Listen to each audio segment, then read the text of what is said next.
Well, hello and welcome again to our reading of the Iliad. And as we read through book 1, we're up to line 193. And so we finished with Achilles is very angry because Agamemnon has threatened to come and take away his girl Briseis in compensation for losing his own prize. And Achilles is in two minds as to whether he is going to dismiss the assembly and kill the son of Atreus, Agamemnon, or, as we saw in this line here, he might cease from his anger and restrain his thumos, his heart. Heos for later Heos, but while he, Hormine, was debating these things, literally sort of tossing these things about in his heart, or his mind, and in his thumos, in his heart. This is Helco, this is the imperfect, probably middle here. He was drawing, so perhaps he began to draw, being imperfect, the great sword from its sheath. But Athena came, Uranothen, there's Uranos in that old then ending, from heaven, but Athena came from heaven. For white-armed Hera, the goddess, Heike from Hyame, had sent her forth pro ahead. And then two participles, loving and caring for both. Homos, probably for oios here, equally, thumo, in her heart. So two participles, she loved and cared for both of them equally in her heart. Stayed opis then, she stood behind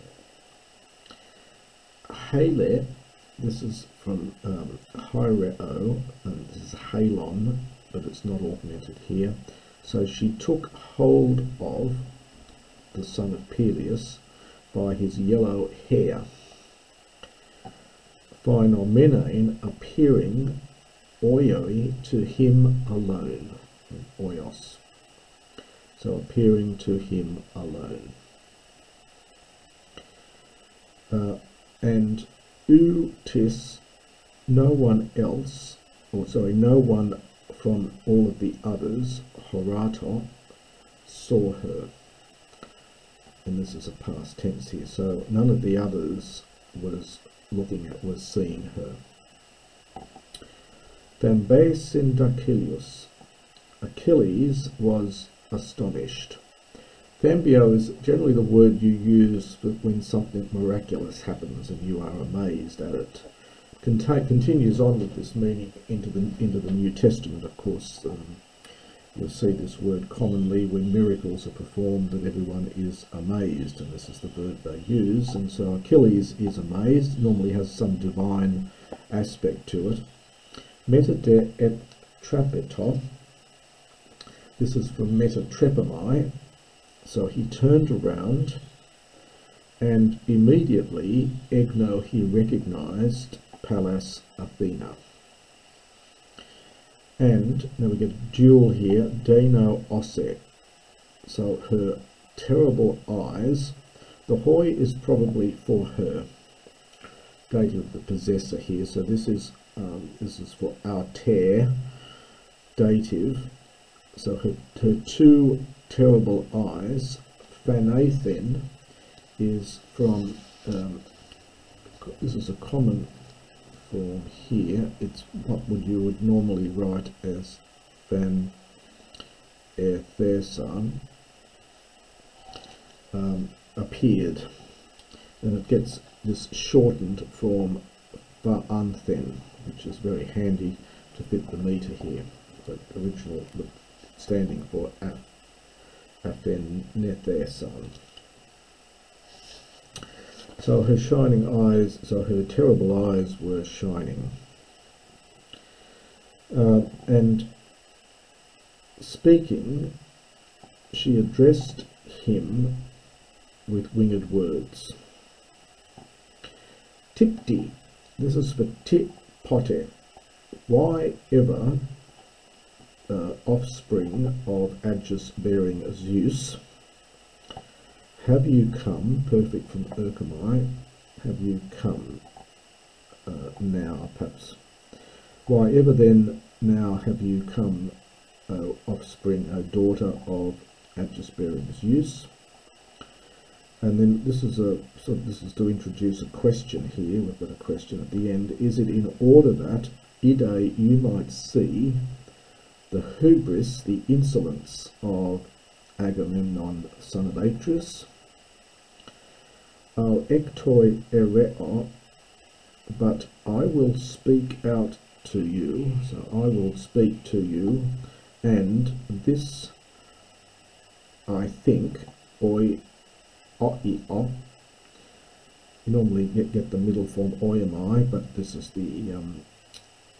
oi, which I think also will be fulfilled. That perhaps Takan, he will lose his soul, Poti, one day. This is a personal adjective here, so by his own huperopliason, by his own arrogance. This word only in Homer here. It's made up of huper plus hopla, so by his excessive use of weapons basically, but it's often translated as arrogance here, and it's only here in Homer. So he will one day lose his soul because of his arrogance, his extreme arrogance. And the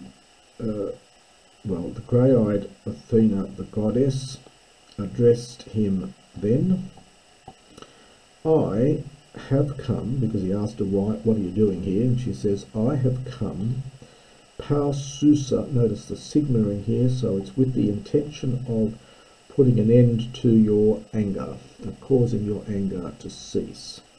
If you would obey. This is from Patho. It's the middle here. If you, subjunctive, so if you would obey, I have come, Urenothen, from heaven, again in the first position, which is exactly what we saw up here, in the same position. So he says, why have you come? Well, this is why I've come, to put an end to your anger, if from heaven, if you will obey. White-armed goddess Hera sent me ahead. It's the same, exactly the same line we had above, loving and caring for both equally in her soul. But come, lege, imperative, takes a genitive, cease from your eris, cease from your strife, nor, so do not draw, helkio, is to drag, but here to draw, that your sword carry with your hand. Al aetoi epesen, but indeed, on Edison, reproach him with words. Now, it's something like, we have to supply something like tell him how it will be. Normally double sigma here, esotai, future, third person singular. Tell him in fact how in fact it will be. For I will speak the following, and also it will be having been fulfilled, so it will be fulfilled.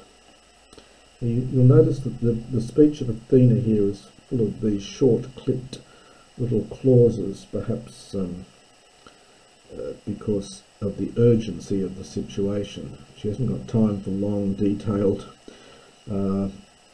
discussion, because he's got his hand on the sword, and she's speaking this in very short clipped form to emphasize the urgency of the situation. And one day there will be present, this is from para plus parami, there will be present agla ardora, shining gifts for you, tris tossa, threefold as much, so 3 times as much. on account of this hubrios, this is genitive here, on account of this insolence. But you hold back, or perhaps forbear, and obey us. The us, of course, being herself and Hera. And I'll finish that section there.